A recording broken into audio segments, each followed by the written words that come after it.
Wow, it's another video on a very old car. 16 valve blew up, 20 valve is now in.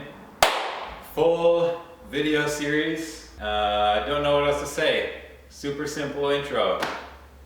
I had a 1986 AE86 coupe. I've tried to make this car exactly like that old car because that was one of the best driving cars that I've ever driven and owned.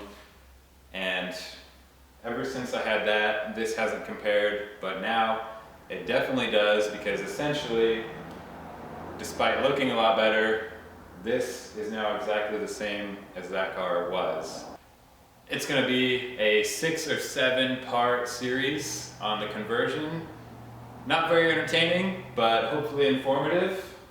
And everything that I cared to document that I thought was important was on that series. So hopefully, if anyone's looking to do this conversion, they'll just stumble upon these videos, skim through them, and then it'll be a little bit easier. So anyways, that's what that's all about. That's where the car's been.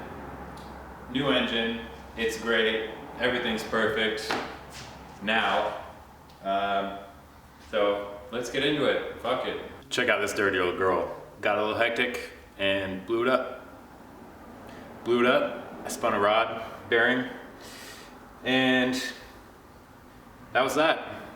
In the middle of nowhere, drove it home, was driving it home, and it was about 19 miles until it sounded really bad. And I have a few very bad video clips of it sounding like trash. So maybe I'll cut to those right now. Man, I'm finna whip this hoe.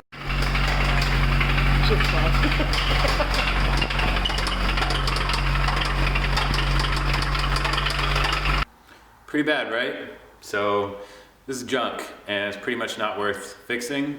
Maybe it is to some people, but I used it as a good excuse to do some forced upgrades, which are the best kind of upgrades, right? Especially during a global pandemic. So had to wait a bunch of time for parts and stuff, and that was super cool because apparently shipping stuff is really hard when people cough a lot. So had to wait a lot of time, and that made me very mad. So spun number 3 bearing, everything else is still good. It still ran like fine. I'm sure you could just get a new crank and some new bearings and drive it another 100,000 miles or whatever. I wasn't really that into it. I'm more into 20 valves, so that's what I did. And if anyone wants this junk engine, buy it locally, because I don't want it anymore.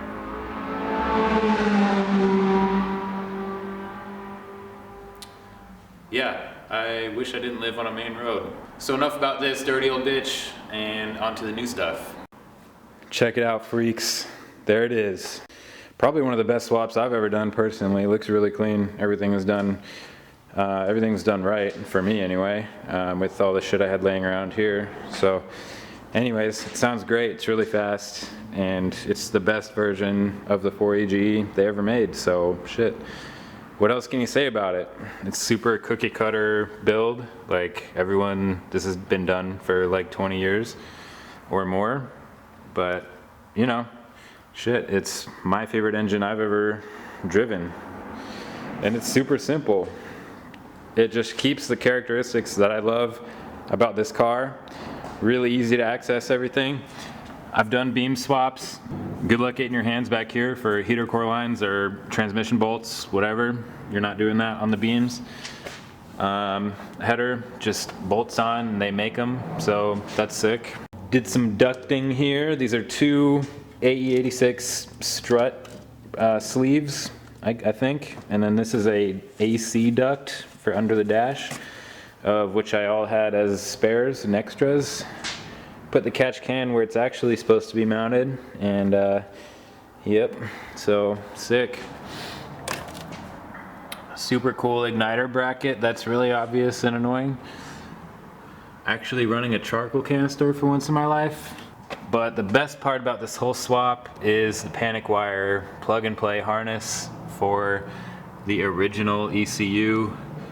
Very, very simple and clean to install, and I've been running panic wire harnesses for 6 years now, in all the swaps I do, because man, am I trash at looking at wiring diagrams. It really just makes me want to fall asleep. So if I could just plug in some nice brand new connectors and wiring and stuff, definitely gonna support Panic Wire for that and just make it super easy. So I mean, I'm really only zooming in on all this because it's so nice you can't even really see any of it, because it's just routed so cleanly.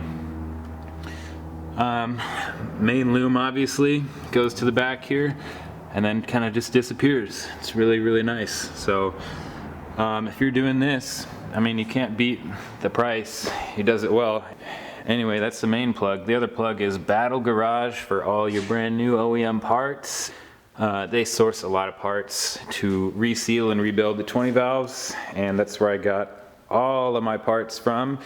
Battlegarage-rs.com is the website, and they sell everything that I've used except for the wiring harness on this engine, like these headers, that distributor cap, the ignition wires, what else, the rotor, everything. SQ, they're partnered with SQ and MRP, so all that stuff is available there. And tell them I sent you, because it helps me, it helps them, and you get some good parts and all that stuff. Anyways, so a little update video before the series drops, and it's gonna be awesome. So my best performing video on this channel was 20 valve sounds and my favorite old coupe that I had. So I'm definitely gonna be recreating that video with this car, and my God, is that gonna be so much fun to make. I loved making that other video because it's such an easy video to make. You just go out and rip the shit out of your car and just upload it to YouTube, and people love it. So I'm gonna do it. Anyways, I mean, ripping my car, last time I did it, didn't really help that much because it blew up. So anyways, might as well start it up for you, because whatever, even though I'm in the garage. So just a little teaser for the series.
There it is.